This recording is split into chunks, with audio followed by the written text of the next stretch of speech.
Hello बच्चों।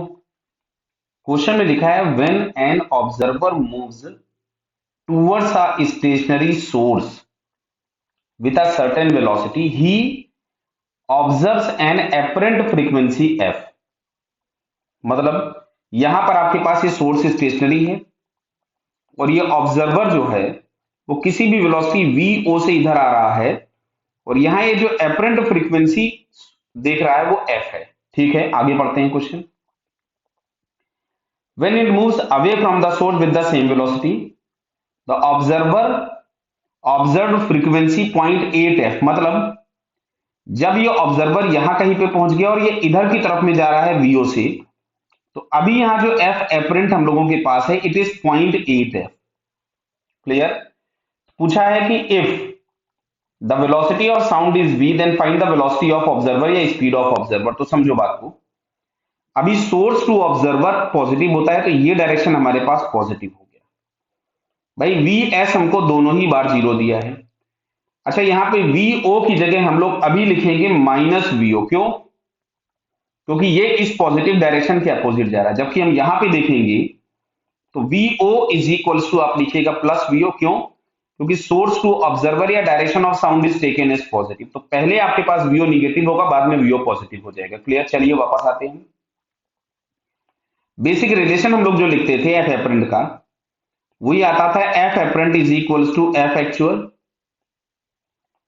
v minus v o upon v minus v s. ये हमारे पास बेसिक रिलेशन होता है। अब अगर हम इसको फर्स्ट वाले में अप्लाई करें तो हम लोग यहां से लिखेंगे f apparent is equal to f actual. Clear. तो यहां से हमारे पास आएगा v माइनस ऑफ वीओ, लिखिएगा तो ये हो जाएगा v plus v o upon v, क्योंकि सोर्स की वेलोसिटी तो जीरो है। एपरेंट फ्रीक्वेंसी f बोली थी इन्होंने, तो f इज इक्वल टू हम लोग यहां से लिख सकते थे f एक्चुअल, इसको हम लिख सकते हैं 1 प्लस वीओ बाई वी। तो इसको हमारे पास यहां से आ गया f actual plus f actual into v o upon v. ये हमारे पास हो गया इक्वेशन नंबर 1, फर्स्ट हो गया। क्लियर। सेकंड वाले में अगर हम फिर से लिखते हैं यहां से, तो f apparent is equal to हम लोग यहां से लिखेंगे एफ एक्चुअल। अब की बार देखिए आपको मिलेगा v माइनस वीओ, क्योंकि ये पॉजिटिव साइन के साथ ही तो एज इट इज आएगा। यहां प्लस क्यों हो गया था? बिकॉज ये निगेटिव था, माइनस ऑफ माइनस प्लस हो गया था अपॉन v। ये दिया है 0.8f is equal to f actual, bracket में हम लोग लिखेंगे तो 1 माइनस वीओ अपॉन वी आ जाएगा। इसको अगर हम लोग और सिंप्लीफाई कर लें तो F actual v o upon v. Clear. ये इक्वेशन नंबर 2 हो गया। अच्छा, दोनों इक्वेशन आप ऐड कर दीजिए। Equation number 1 plus equation number 2 अगर हम लोग करें तो लेफ्ट हैंड साइड में हमारे पास आ गया 1/8f is equal to 2 times F actual. तो F actual is equal to 0.9 times F आ गया। क्लियर है। अब हम इसको चाहे इक्वेशन नंबर 1 में पुट कर लो, चाहे इक्वेशन नंबर 2 में पुट कर लो, आपको आंसर मिल जाएगा जो हम लोगों के पास वेलोसिटी ऑफ द ऑब्जर्वर पूछा है। क्लियर। तो देखो जरा यहां से मैंने लिखा है एफ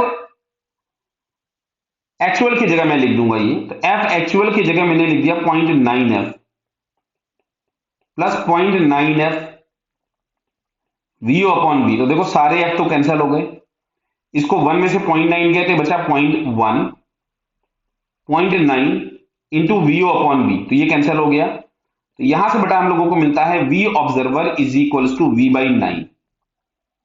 जो आपके पास ऑब्जर्वर है उसकी वेलोसिटी हो गई साउंड का वेलोसिटी डिवाइडेड बाई 9।